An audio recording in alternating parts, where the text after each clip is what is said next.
welcome family. Thanks for joining me for another review of Empire Season 4, Episode 2. Full circle. What goes around comes back around again. Full circle.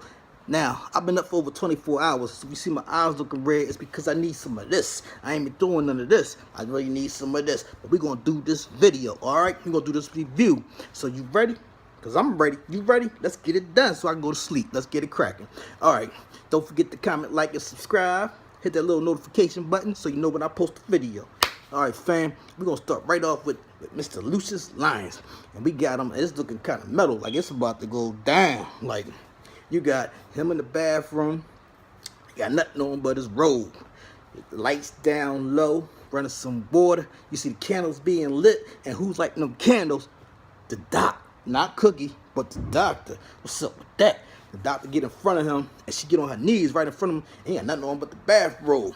And she going up under the bathrobe to take his leg off. And he's just like, hold, doc. You know what I mean? This ain't no full service. You know, what you doing, a full service doctor? I ain't no happy endings with this. Like, slow down, doc, slow down. I got this. I know how to take a bath. Now, if he had a male physician, it wouldn't be all like that. No candle lights down low in the bathrobe. You sitting there with this woman. Cookie, where you at, girl? Where you at, girl? You don't leave another woman with your man in the house alone. Remember that, family. You don't leave another woman with your man in the house alone. What you think will happen? Same thing with the fellas. You don't bring your man to live with you, and they in the house alone. What you think might happen? Come on, man. Anyway, nothing happened. He get in the bathtub. He's sitting back and relaxing. And then come mom. And mom baptized him real quick. She put him under that water. Oh, his memories started coming back. He started having flashbacks when he was a kid. Doc like, yo, let him up. Mom like, just a few more minutes. I got him. Just a few more seconds. He'll be back. And finally, mom lets him up. He comes up. He's, boom, back to being the white. The memories almost, they was right there on the tip. They was on the tip. On the tip. But anyway, he didn't get a chance to finish. She ain't fully baptized him. But I think the part of this now, ride with me as we go through this review. I want you to keep one thing in mind with this situation. Lucious was created by Dwight when he ran away from his mom, and he couldn't deal with it no more, deal with that situation no more. So he ran away and created Lucious Lyons so he go out there and do the things he had to do to be self-sufficient on his own and didn't have to rely on his mother no more. So he was a kingpin on the street, guys on the street, famous on the street. He had to be Lucious Lyon to do all that stuff. Dwight wasn't built like that. Dwight couldn't handle it and probably do the things. We know he couldn't do the things that Lucious had to do to get where he's at. So that's the struggle right now. Because right now, in this situation, with the amount of money they have and the family situation, he doesn't need Lucious at this point in time. What he needs, he just being himself, Dwight. And that doctor, she went back to Dwight. She didn't kick into Lucious. She just should have built him up from Lucious on up, but she built him up from Dwight, and Dwight don't see no reason to make the switch to come on to be Lucious. So keep that in mind. Part of the struggle is at his current environment and living situation, he don't need to be that Lucious, that ruthless killer. In his mind, he's Dwight. He's living comfortably, got a mansion, got plenty of money.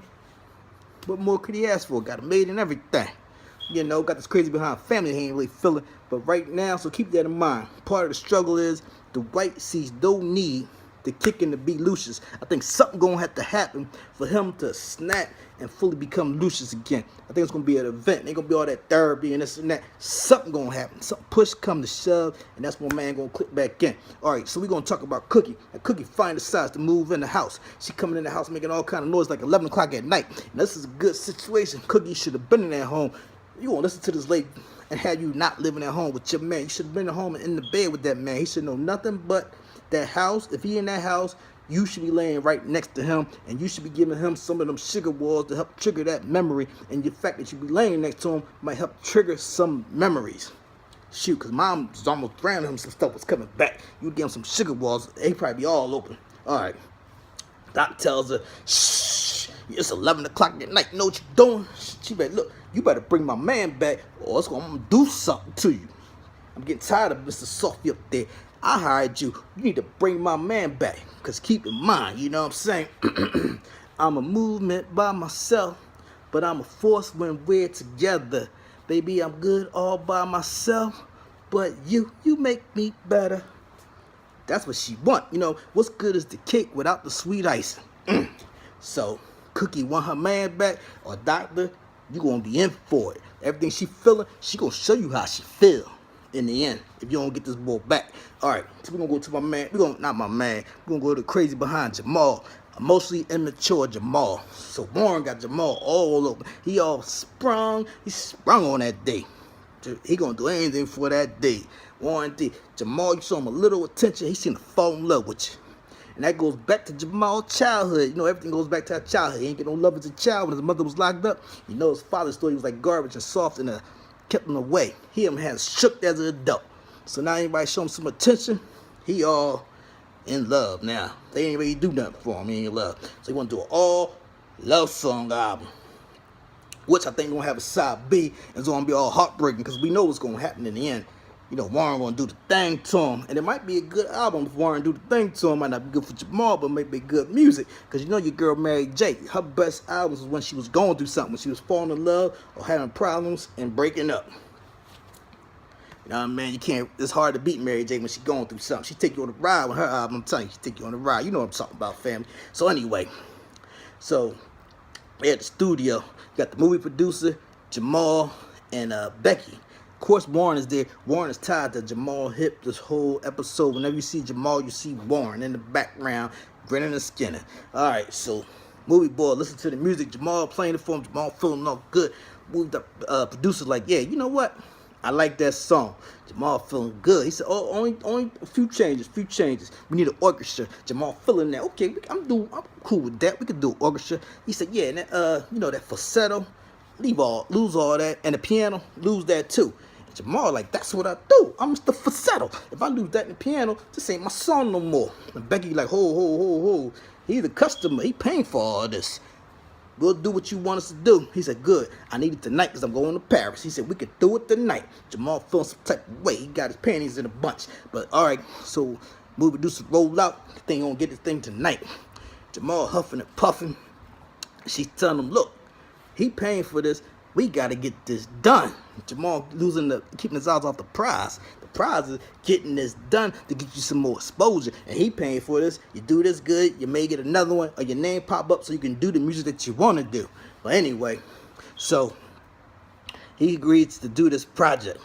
So everything supposed to be good. So Becky leaves. She step off. She come on back a little later.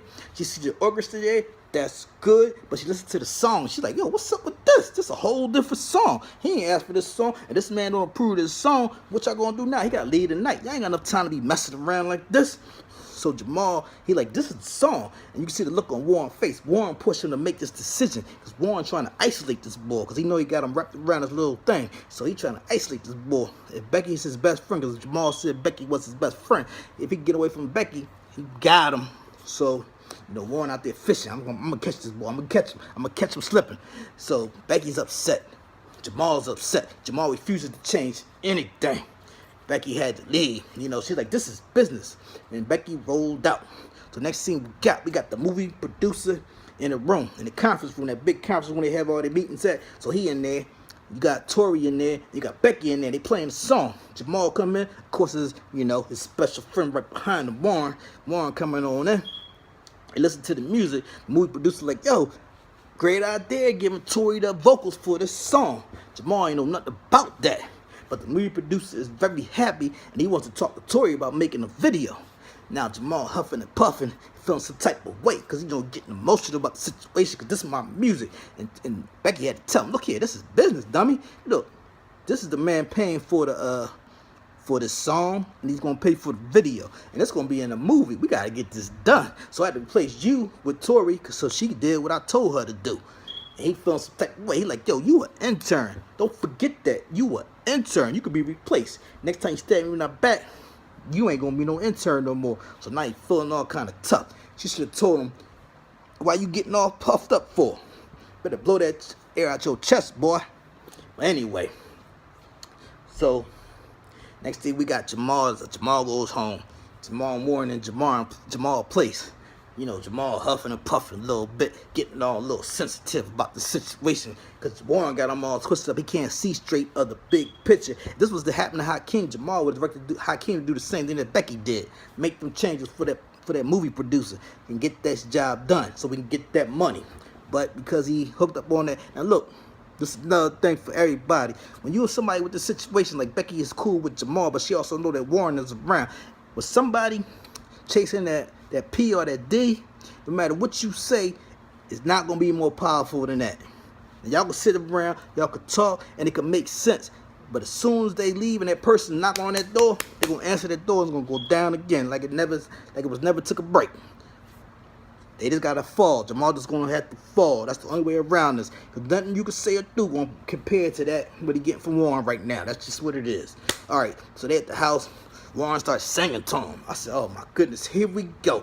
And Jamal starts singing. Jamal starts feeling good. Jamal's like, I stabbed the back from my best friend. Warren heard that. Warren like, gotcha. So he can go back to Miss D now. Tell her, look, I got him sprung. He all mine. Whatever he wants to do next is on. So Warren got his mission accomplished. All right, so we go to Anika. Anika's trying to get another bell hearing for some reason. You know, she already been turned down. And the judge's like, you got anything new to produce so we could get this bell hearing popping? And she's like, no new evidence. So he's like, send her back, schedule a hearing. So somehow Anika was able to pull away from I think it was the sheriff or the bailiff, whoever was going to take her back. Probably the sheriff. She was able to pull away from him, and you know this wouldn't happen in real life. You know it wouldn't go down like that. You pull away from that man, sheriff gonna put you down. You're gonna get shackled up. You're gonna be looking like the hunchback of Notre Dame, moving by the inch at a time. That's what's gonna happen. You ain't gonna pull away. She went to Hakeem talking about, tell Cookie I remember January 7th, 2015. Hakeem has no idea what they talking about. But he must have took the message back, because the next scene we treated to is Thirsty, Cookie, waiting in the jail waiting room, waiting for Anika to come out. They see Anika, they was like, yo, everybody not built for jail. You know what, Cookie? Nobody's built for jail. For real. That ain't no place to be. All right, so Anika comes out. They're like, well, what? They said, yeah, we Cookie, like, yeah, we figured out your little clue. You know, that's the date that Bunky died. So if she starts snitching, because what she threatened to do was to snitch if they can't get her out. If she starts snitching, Lucious the one that did that murder. Lucious be going away, and they can't have Lucious going away. And if Lucious was on his right mind right now, if he wasn't the white, he probably would have had Anika killed in jail. Just like that. It's easier to kill her than going through all this nonsense. But she want to be free. So my man Thirsty tell her, look here, all right, because she about to snitch. You know, Thirsty, he ride or die right now with Lucious. Even though Lucious is the white right now, but Lucious, he ride and die with. So Thirsty like, all right, look here. If you shut up and do what I say, I'm going to get you out this situation. And she's just like, You know, she ain't like that shut up part. You see it all on her face. But when a woman faces 25 to life, you can tell them to shut up, and they going to shut it on up. If they don't shut it on up, they just plain old stupid. That probably be the only time you can tell a woman to shut up and do what I say without any kind of comment. So he took full advantage of that situation to get that in. So she agreed, and she going to shut it down. She going to shut it on up. So we get the next scene we got Thirsty and Anika, and they talking to look like the prosecutor from the FBI or whatever. And they like, yo, your man Tariq the Freak was stalking Anika. They start showing pictures of Tariq and Anika. He looking at it, he like, yo, this ain't nothing. What I'm gonna do with this? It ain't nothing. So Thirsty start playing the recording. He said, what about this? And from recording, it sounded like, you know, he wanted to do something to her. He wanted to do something strange to her. You know what I mean? He wanted, you know what I mean? So prosecutor looking all around. So Thirsty looked at Anika. Anika picked right up on it. She started crying. You know how them girls be with the fake tears and all that. You know what I'm saying? They been doing that since they been little kids. So she straight away. Yeah, he was coming on to me. He forced himself on to me. Yeah. So prosecutors listened to that, and she was like, and that's why I had to. And they stopped. And I guess what we know, because it seemed later on, he went for it. So Anika's gonna get her way and get out of jail. So I don't know if they ain't really explained if the charge was gonna be dropped, but it seemed like they ain't gonna go forward with the charges, because Thirsty was like, no jury is gonna prosecute Anika in this type of situation of self-defense. Thirsty also did a good job. He didn't present the case as if Anika didn't do it. We know she didn't do it. We know Mom did it, but he didn't present it as she didn't do it. He presented it as she did it in self-defense. So Anika still could be tried for this case. She still could be tried for this murder. Keep that in mind. All right. So, Hakeem, my man, let's talk about Hakeem. Hakeem in the studio is about to do his thing. He got something in his head. He feeling something. It's Hakeem, Becky, and the producer. And they sit in there, and she trying to convince him. She's like, yo, we need another blockbuster hit, another mainstream hit. And he want to do something for the streets. And she like, no, we need something like, like Drip Drop. That was your biggest album yet. And he's like, man, I could do Drip Drop in my sleep. I want to do something else. And she's like, look, this is how the game played. You do the money-making one, and then that puts you in a position so you could do whatever you want to do. Same thing like Jamal, same formula. Don't change up. Make the money. The money will fund your next project or what you want to do. And you could do what you want to do at that point because I already cooped enough money to fund that next project and put some money in the bank. And your name is all over the streets and radio. So Hakeem, he agrees. He reluctantly agrees to do what Becky want to do. Give her that. Then it boom. And she's out. She feeling good. She hit him with a little twerk on as the way out. Them big cheeks. She hit a little twerk like, yeah, drip, drop. Becky moving that thing. So she rolls out. Producer like, yeah, what's up? We ready to get started? Hakeem like, no, we ain't gonna do that.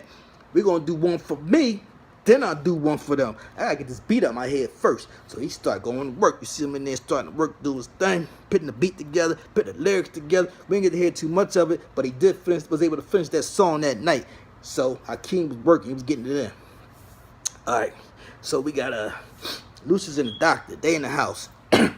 Lucious and the doctor in the house. Lucious and they playing this word association game type of deal. She shows him a card that says hometown. Lucious says Philly. Right on. Philly. So she shows him another card about Rittenhouse Square. He's like, yo, the Liberty Bell. Very good. Cookie's like, yeah, very good. So I got something to show him. You want to play some association? She throws out a picture. Boom. On that picture look like he sees a gun, like some drugs and Cookie. And she like, yo, this is in Philly. He like, yo, is this a gun? He start getting all nervous. Like, man, you 6 years old? Get it together. Get it together. And he start freaking out a little bit. So after that, the doc takes him to a cafe. And in the cafe, Lucious had pictures of him in that cafe. She shows him one of the pictures. Lucious don't remember nothing. But the guy that runs the cafe, he remembers Lucious and said him and Eddie used to come there all the time. Lucious, of course, don't know who Eddie is, but he knows because this guy knows Eddie and says him and Eddie used to come here all the time, that's somebody that's probably close to Lucious. So, Lucious ended up giving the doctor slip in the cab. Slips out and goes and gets a cab. She's looking for him. She asked the boy, she's like, yo, where Lucious at? He said, he gone. She's like, he gone? He's a grown man, lady. He could leave if he wanted to leave. So he out. He in the cab. Cab driver talking about, yeah, you know what I mean? The Lucious 3-play. You get this one to get him hot, this one to get him sweaty, and this one when you ready to go down. When you wanted to go down. You got them all worked up now. So Lucious don't remember any of these songs, but he remembers these little details his cab driver telling him a little bit. So he pulls up to where Eddie at, and Eddie is in a wedding in a golf club or whatever, or some kind of club, country club, golf club, but Eddie is in there, some kind of, whatever. So Lucious meets Eddie in the club. They sit down, they start talking.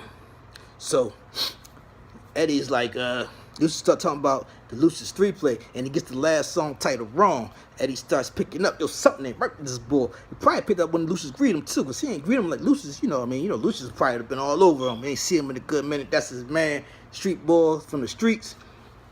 So Eddie picked up something's wrong with him. Something wrong with this boy. How you not know your own music, especially your hottest tracks? How you not know that? This is Lucious line. Your whole whatever has been about music. Okay, we're going to rock with that. So Eddie gave him a little test. Eddie said, look here, you know what? Tell them that story about that producer. And Lucious like, no, he don't know. The white don't know what's going on. The white don't know nothing about that. So the white like, yo, why don't you tell it? You such a good storyteller. So Eddie tells the story. Eddie tells the story about how the producer DJ wouldn't play Lucious' music. So Lucious, and he told Lucious that they had to pay this man off. So Lucious said instead, Lucious go seize the man, go open the boy's mouth, put him in the trunk, and then drives around, stops real hard so the boy rolls around the trunk. This is starting to figure out the white. He can't handle that violence, like that violence of doing an act. He start getting little flashbacks in his head as Eddie telling the story, and he gets off balance with that. They can see something wrong with him. The doctor, meanwhile, tells Cookie that Lucious is gone, and they figured out that Lucious is with Eddie. So Cookie's like, that's pretty good, because Lucious is with family, and that's what's going to bring him back, family. We go to another scene where Cookie comes on home. Lucious and Eddie is already at the house. Eddie's on the piano playing "Loving You Was Wrong, I Don't Want to Be Right." He ain't sound too bad. He sound better than I thought he was going to sound anyway. But he's on the piano. Lucious just looking at him. Not looking at him like something wrong, but looking at him like something ain't worked that boy. He looking at him like they cool, whatever, but he looking at him not like a grown man would be looking at another grown man. Put that way, like a little kid might be looking at him, somebody entertaining him, something like that. So Cookie comes on in. Eddie tells Cookie, come on and sit down. So she sit down, they playing, they singing a little bit. Everything's kind of looking all right. Lucious is looking at Cookie. He's just looking at her with like glass eyes, like he just, almost like he's in all these people or whatever. But he just looking at him. Doc come on in like, yo, we got dinner for you at the pool. So he gets up. He thanks Eddie for coming by, and he goes out. Eddie's like, yo, what's up with that boy? He don't remember me or nothing. What's up with them? What's going on? So Cookie, she finally broke down. She told Eddie, she's like, only the family know, so keep it on the down low. But he got a brain injury. He don't remember nothing. She's like, Eddie was like, he don't remember you? He don't remember nothing. If he don't remember Cookie, you know that's bad. He in bad shape, because he boy would really die for Cookie. But anyway,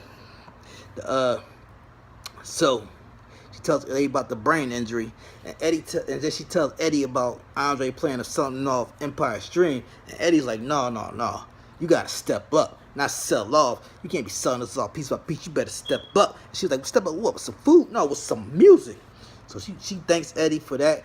And, you know, she going to marinate on that situation, come up with some ideas what she could do music-wise to save this company other than selling the company off and becoming weaker by selling it off. They already public. There's already shares out there by other people anyway. Now they also got a board they got to answer to. So you don't want to be too weak or too diluted in your own company. Easy to be seized. All right. So we got so Cookie goes upstairs or whatever. And Cookie's mom, Lucious' mother's looking through Cookie's drawers and stuff. Cookie like, what are you doing? She talks around her underwear and all that, just rummaging through her door. She's like, where your gun at? She's like, my gun? She's like, look, if you keep looking through my drawers, you're gonna look for my gun. I'm gonna give you my gun. You better stay out of my drawers and stay out of my room. So she's like, look, kid, that witch got my son, you know, all wrapped up. I need to lay her down. She won't put her down. And the Cookie looking at her like, what are you talking about, putting somebody down? She's like, look, I already killed Tariq, and I sent that other one to prison for it. Mom feeling good. Mama a G. So Cookie's just looking surprised. You know, as far as Tariq go, Tariq probably, every time she's seen Tariq, that remind her of her man cheating on her, on her husband cheating on her. You know, because Lucious and Tariq around the same age. So Pop was doing them, Tariq mom, and her at the same time. Both of them knocked up. You people like that. We all know people in those type of situations got both of them knocked up around the same time. So mom, you know, the G and the killer and the psychopath she is, you know, taking out Tariq, she probably wanted to do that for a long time, baby. All right. So she steps off smooth, straight out of Cookie's room, smooth. Just steps off. Mom is smooth. Mom crazy but she's smooth too. She's smooth. You gotta respect her game. So next thing we know, mom come downstairs. They all lined up. You got the doc, Lucious sitting down, Cookie. You got another doctor over there with 2 boys. And she's like, what's going on? And they was like, yo, we gonna put you away for a little while so you get some help, get the kind of treatment that you want, that you need. You know, we ain't doing you no help around here. You need some kind of treatment. And his mom like, what? Is this witch got you up to that? And she choked the doctor. They had to pull her off. They was like, you gonna go away? It's gonna be a blackout period. And mom ready to get her again, but she can't get her. They got the 2 muscle boys holding her back, you know. So she's like, okay. Mom looks around. She's like, this how you gonna do me? She's like, I knew you was evil. I knew you was the devil talking to Lucious. That's why I tried to get it up out of you. But mom again, like a G. Shit, you ain't gonna drag me out of here. I'm too fly. She pops her collar and she walks on out with the doctor and the 2 muscle boys to hold her down. But she walks on out like a G. All right. So Cookie finally is finished all this stuff in the house. She's about to make an announcement. So she goes back to their club to make this announcement. She's talking to Becky before she goes out. And she wants an update of what's been going on while she's been dealing with all this other situation, because Becky is the interim A&R. So Becky tells her, look, Hakeem, the thing that he put out was fire. So the thing that Hakeem wanted to do for himself, Becky loved it too. So Hakeem, thumbs up. You followed your path, you did what you wanted to do, and you got it done. Like you said, you could have do drip drop at any time, so you could have did what you want to do. If it wasn't fire like she wanted, you could just did another drip drop. So, but you did was fine, so that was good. So she was like, okay, that's good, that's good. And then she hit her with Jamal. Jamal, she was like, Jamal, in that movie situation, not so good. Cookie like, well, what's up with that? Talk to me, what's up? So she tells her, look here, Jamal, the movie guy, wanted to make all these changes. Jamal didn't want to do it, and we had to get it done tonight. So she was like, well, what happened? What happened? Tell me what happened. She said, so I replaced Jamal. I praised Tori over Jamal vocals, and he loved it, and he ran with it. And so she was like, okay, so what are you talking about? So she said, look, he about to throw $500,000 down, and he's going to do the video. And Cookie was just loving that. She's like, look, don't let your heart mess up with your ambition. You did a great job. She said, Porsha, take the intern off her name and name her A&R and give her a 30% bump. She's like, oh, thank you, Cookie, because you remember always that was her job. That was her dream job to be head of A&R. And when they came up and gave it to Anika, that was like stabbing her back. So she finally got what she wanted to be. And Cookie, she better be loyal to Cookie, because Cookie put her in position, so she going to be loyal to Cookie from here on out. So, good job, Becky. You got what you wanted in the end. Took you 4 seasons, but you got it. Good job, Cookie. Now you got Becky on your side for good, because you was the one that gave her what she always wanted, and nobody else gave her that opportunity but you. So that's great job all the way around, people. So, we go. Meanwhile, back in the house, while they handling this business, we got Lucious, and it's raining outside with Dwight, and Dwight getting a little nervous. He wake up all scared, and he going around, he got his pet cane walking around, looking, and he looking for the doctor. He finds the doctor, and she packing up. She like, yo, I got to go. I got to move. It's time for me to go. He's like, why you going? Well, Cookie gonna do some things to me if I don't hurry up with this situation. It ain't looking good, so I'm getting up out of here. But she tells him, look, I got the roll because you don't trust me. And he was like, yo, when I woke up out of that coma, I saw your face around all of them, and you was the only one I trust. She was like, but you can't be lying to me. And he was like, look, I don't even feel safe around you. I don't feel safe around them. They want to turn me into a monster. They want to turn me into Lucious Lions, but I'm nice, gentle, where's my blankie Dwight? So she was like, if I stay, you got to be 100% honest with me. And he started crying, and crying in her arms, and he agreed to be 100% honest with her, and it fades off. All right, I got some additional thoughts. I'm going to do it like I did last time. I'm going to break down a little bit of the trailer, and I'm going to discuss little things that I might think about what's going to happen in the next episode. All right, family, don't forget to comment, like, and subscribe. Your man going to get some sleep, and I love y'all. Till next time, peace.